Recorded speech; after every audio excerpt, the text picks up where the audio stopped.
Olá, queridos irmãos e irmãs em Cristo, a paz do Senhor Jesus. O apóstolo João falou que já é a última hora. Esta mensagem a gente quase não ouve falar, quase não se prega sobre esse assunto da última hora. As pessoas estão muito ligadas à terra. Isso preocupa. Porque Jesus disse, olha, vigiai, pois, porque não sabeis a que hora há de vir o Filho do Homem. E ele disse que como foi nos dias de Noé, assim será também a vinda dele. E como foi nos dias de Noé? Qual era o problema? Jesus dá uma dica dizendo que eles comiam, bebiam, casavam e davam-se em casamento. Aí eu pergunto, é pecado casar? É pecado comer, beber? Não. O problema é que eles só queriam fazer isto. Eles estavam tão assim enraizados, alicerçados, fixados na terra, que eles não queriam saber de Deus. Para eles a vida era só comer, beber e casar. Era a vida da terra.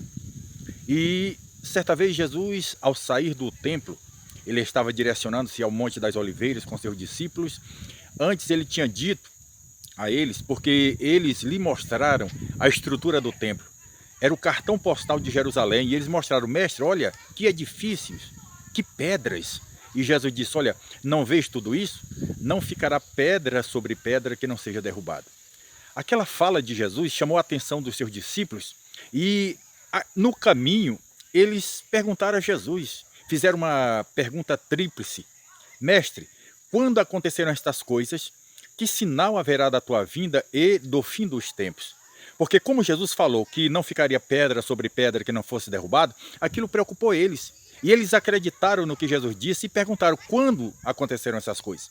Quando o templo será derrubado? Mostra-nos um sinal da tua vinda e do fim dos tempos. E Jesus disse, olha, acautelai-vos para que ninguém vos engane. Porque muitos virão em meu nome dizendo, eu sou Cristo, e enganarão a muitos. Há quantas igrejas, quantas pessoas com o codinome de pastor, quantas pessoas que se colocam numa posição de líder e começam a ensinar a outras pessoas usando a Bíblia, mas de forma distorcida, usando a Bíblia até mesmo para enganar, porque a visão deles é a terra, é o terreno. A visão deles é simplesmente usar o nome de Jesus para se beneficiar financeiramente dizendo. E o apóstolo Paulo diz que o Deus deles é o ventre. Eles se apegam a isso. E o que mais também impressiona é que até mesmo sinais e prodígios de mentira são operados. E Jesus falou de antemão, olha, porque virão muitos falsos profetas e falsos pastores com sinais e prodígios de mentira. Veja bem, até prodígio. O que é um prodígio? Um prodígio ele é um milagre extraordinário. É um milagre, é mais que um milagre. É vamos dizer, um super milagre. E Jesus disse que isso aconteceria. Esses falsos pastores, falsos mestres, falsos profetas, eles viriam fazendo até prodígio de mentira e, se possível fora, enganaria até os escolhidos. E as pessoas estão muito enraizadas à terra. O apóstolo Paulo fala na carta aos Colossenses, capítulo 3, ele diz assim, olha, buscai as coisas que são de cima, onde Cristo está sentado à destra de Deus. Pensai nas coisas de cima e não nas coisas que são da terra, pois morrestes e a vossa vida está escondida com Cristo em Deus. Estão entendendo, meu irmão, minha irmã? Nós devemos sim trabalhar, estudar, angariar o recurso para o pão cotidiano, mas sempre pensando na volta de Jesus. Está acontecendo tantas coisas, porque Jesus disse que aconteceriam guerras, rumores de guerras, fomes, pestes, terremotos em vários lugares. Ele disse, olha, ainda não é o fim, é o princípio de dores, mas o fim virá. E parece que está assim acontecendo assim é como se o povo estivesse anestesiado. Muitas igrejas estão vivendo assim de inovações. Muitos crentes eles estão indo para os templos e aparentemente estão cultuando, mas não estão cultuando a Deus. Não tem um tempo somente para Deus. É só olhar, a gente está vendo a grosso modo mesmo, a olho nu, vamos dizer assim, o momento dos cultos, as pessoas vivem numa inquietude, não tem aquela reverência. O louvor a maior parte é homocêntrico. Não é aquele louvor que enaltece o nome do Criador. porque louvor é um elogio. Ou você está elogiando o homem, ou você está elogiando a Deus. E quando na realidade o louvor tem que ser cristocêntrico, tem que ser um louvor, um elogio a Deus. O tempo da palavra tem se minguado, é mais louvores, louvores e mais louvores. A Bíblia diz que Deus habita entre os louvores, é claro, é óbvio isso. Mas o tempo da palavra foi tirado. Quase não tem mais a pregação da palavra, muito menos aquela mensagem da cruz, a mensagem do arrependimento. Culto de Santa Ceia em muitos lugares tem teatro, tem coreografia, tem dinâmica, tem muitas dessas coisas. Tem sorteios de brindes para aquele que veio ao templo, mas a palavra não está tendo. Pasmem, senhoras e senhores. Há momentos em cultos de Santa Ceia que não tem mais a pregação da palavra de Deus. E deixa eu te refrescar a memória.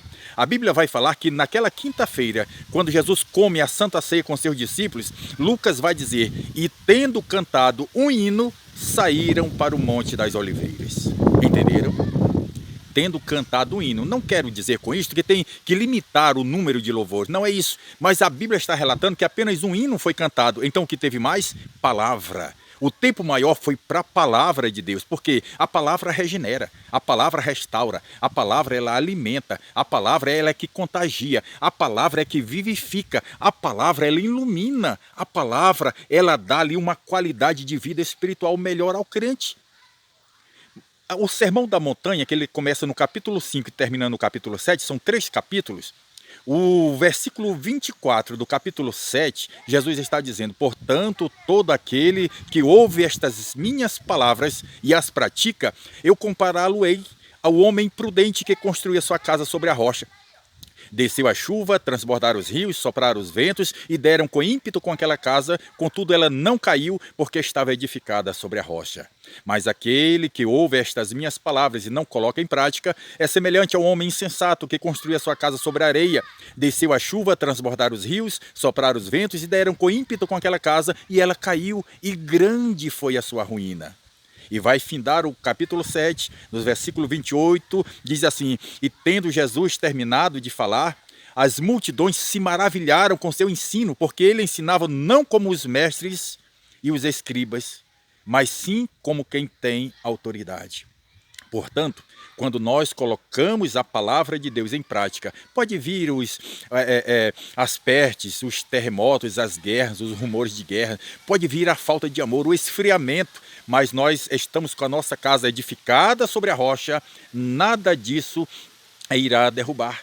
Estamos firmes na rocha, aguardando a volta de Jesus. Podemos curtir, sim, olha aqui um local tão bonito como este que estamos aqui neste domingo, né, num retiro, nos alimentando fisicamente e também da palavra de Deus, mas sempre com o pensamento ligado que Jesus pode voltar a qualquer momento. Amém?